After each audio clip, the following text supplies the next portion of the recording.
سامنے آ گئی ہے اور اس آپشن میں نون لیگ ہی ہے. جناب آپ کیا سمجھتے ہیں؟ ایک تو کانٹے دار مقابلہ آپ کو لگ رہا ہے کہ کیا اس سے پہلے ہم نے دیکھا تھا اسمبلی کے فورمز کے اوپر جو جماعتیں ہوا کرتی تھی ان کے اپنے اپنے الائنس ہوا کرتے تھے اور بڑا کانٹے کا مقابلہ ہوتا تھا. اس دفعہ تو صفیں ہی کلیئر نظر آ رہی ہیں کہ کون کس کی طرف کتنا سٹینڈ کر رہا ہے اور دوسری طرف پہ کون سٹینڈ کر رہا ہے. کیسے دیکھتے ہیں آپ اس کو؟ بسم اللہ الرحمن الرحیم.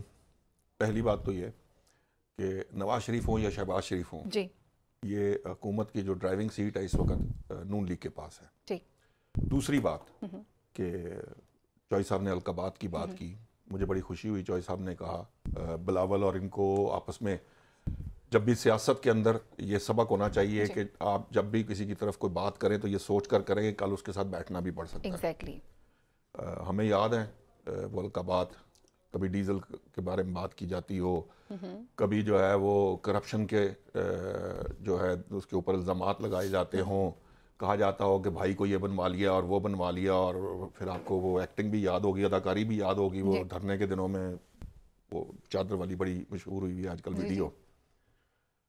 پھر قاتل جماعت بھی آپ کو یاد ہوگی جس کے خلاف لندن میں مقدمہ کیا تھا. جی. تو بات یہ ہے کہ القابات, ہم تو ہمیشہ سے یہ کہتے رہے ہیں, آج بھی کہتے ہیں کہ سیاستدانوں کو کوئی بھی جماعت ہو اس کو اتنی گفتگو کرنی چاہیے جس کے اندر یہ کم از کم بھرم ضرور رہے کہ کل جب وہ ان کے ساتھ بیٹھے ہوں تو کوئی یہ نہ کہے کہ جناب آپ تو یہ کہتے رہے ہیں. لیکن بدقسمتی سے ہماری تمام سیاسی جماعتیں جو ہیں اور ان کے جو سیاستدان ہیں یا ان کے رہنما ہیں وہ یہ احتیاط نہیں کرتے. ایسی غلطیاں پاکستان مسلم لیگ نون نے بھی کی. نون نے بھی کی ہیں. یہ تو پیپلز پارٹی کے لیے, محترمہ بے نظیر بھٹو صاحبہ کے لیے بھی.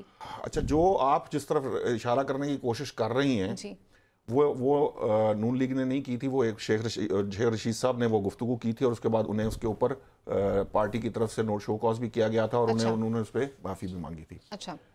عموماً لوگ یہ مسکنسیپشن کا شکار ہیں کہ یہ میرا سامنے کی تقریریں بھی ہیں نا جو ہوں گی, تقریریں اسمبلی میں کرتے ہیں. اسمبلی میں تقریر کرنی چاہیے لیکن بات صرف الفاظ کے چناؤ کی. آپ کو الفاظ وہ استعمال کرنے چاہیے کہ کل آپ کو شرمندگی کا سامنا نہ کرنا پڑے. اب دیکھیے معاملات اب ہیں کیا. آپ نے کہا کانٹے دار مقابلہ, ڈپٹی اسپیکر کا انتخاب ہو چکا ہے, اس سے صورتحال بڑی واضح ہو جاتی ہے. تقریباً اسی طرح کے ووٹ ہیں جو اسپیکر کو مل رہے ہیں وہی ڈپٹی اسپیکر کو مل رہے ہیں, وہی قریباً وزارت عظمیٰ کے امیدوار کو ملیں گے. جو تھوڑا سا صدر والا معاملہ ہے جب اس کے اوپر ہم بات کریں گے تو اس کے اوپر میں نے چونکہ ورکنگ کی ہوئی ہے مجھے اندازہ ہے اس وقت کی پوزیشن کیا ہے. اصل بات صرف اور صرف اتنی ہے کہ آج بھی جو لوگ یہ گفتگو کر رہے ہیں, مثال کے طور پہ آج جو کہہ رہے ہیں کہ ہم اسمبلی میں اس لیے نہیں آئے کہ ہم اس اسمبلی کو چلنے دیں گے, یا ہم اس لیے ہمیں ووٹ نہیں دیا گیا کہ ہم جو ہے نا وہ یہ اسمبلی میں بیٹھ کے قانون سازی کریں, اگرچہ وہ قانون سازی میں رکاوٹ ڈال ہی نہیں سکتے, ان کے پاس وہ نمبر ہی نہیں ہے. اور اگر سینٹ اور جو صدر کے انتخابات کے بعد وہ جو رہی کھئی پوزیشن ہے وہ بھی نہیں رہے گی ان کی.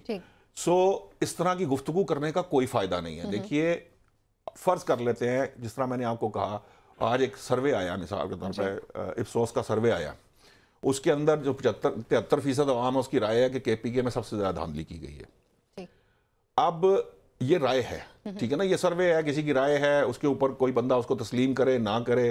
ایک خواب تھا جو پاکستان تحریک انصاف نے دیکھا کہ 180 نشستیں ہیں, ٹھیک ہے. وہ خواب دیکھنے کے بعد اس پہ ان کا خیال یہ ہے کہ جب وہ صبح اٹھے وہ خواب نہیں پورا ہوا, وہ کہہ رہے ہیں آپ کہ جناب یہ جو ہے ہمارے ہر حال میں ہمیں دی جائے. جبکہ رات کے خاص پہر تک وہ خواب پورا ہو رہا تھا, پھر اس کے بعد وہ پورا کرایا جا رہا تھا. اچھا. ہاں, پورا کرایا جا رہا تھا جعلی فارم 45 کے ذریعے میڈیا کو فیڈ کر کے. اچھا, اسی لیے وہ الیکشن کمشنر صاحب کہیں چلے گئے تھے؟ نہیں, چلے نہیں گئے تھے. انہوں نے 45 فارم ڈیمانڈ کیے تھے کہ آرOز 45 فارم جاری کریں, جس کے اوپر ہم صبح تک کہتے رہے کہ کیوں نہیں جاری ہو رہے. اب معاملہ یہ ہے کہ میں جو بات کر رہا تھا وہ یہ تھی کہ کانٹے دار مقابلہ تو فی الحال نہیں ہے. اور دوسری بات یہ چوئی صاحب نے کی بات, پتہ نہیں یہ درست ہے یا غلط ہے, یہ تو پاکستان پیپلز پارٹی بتا سکتی. میری اطلاعات مطابق یہ بات درست ہے.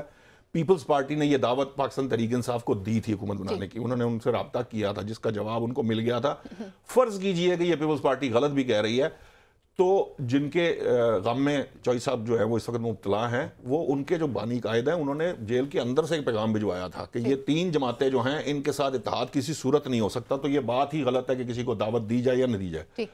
اسمبلی میں پوزیشن یہ تھی کہ چاہے جو سنی اتحاد کونسل ہو, چاہے پیپلز پارٹی ہو, چاہے نون لیگ ہو, کوئی 2 جماعتیں مل کر اگر حکومت بنائیں گی تو بنا سکتی ہیں, کوئی اکیلی نہیں بنا سکتی. اور بار بار میں نے آپ کو یہ بتانے کی کوشش کی ہے کہ جب آپ یہ بات کہتے ہیں تو یہ ذہن میں رکھا کیجئے کہ ایک جس جماعت کے غم میں گھل رہے ہیں نا اس کو 1/3 ووٹ پڑا ہے، 2/3 ووٹ اس کی مخالفت میں آیا باقی جماعتوں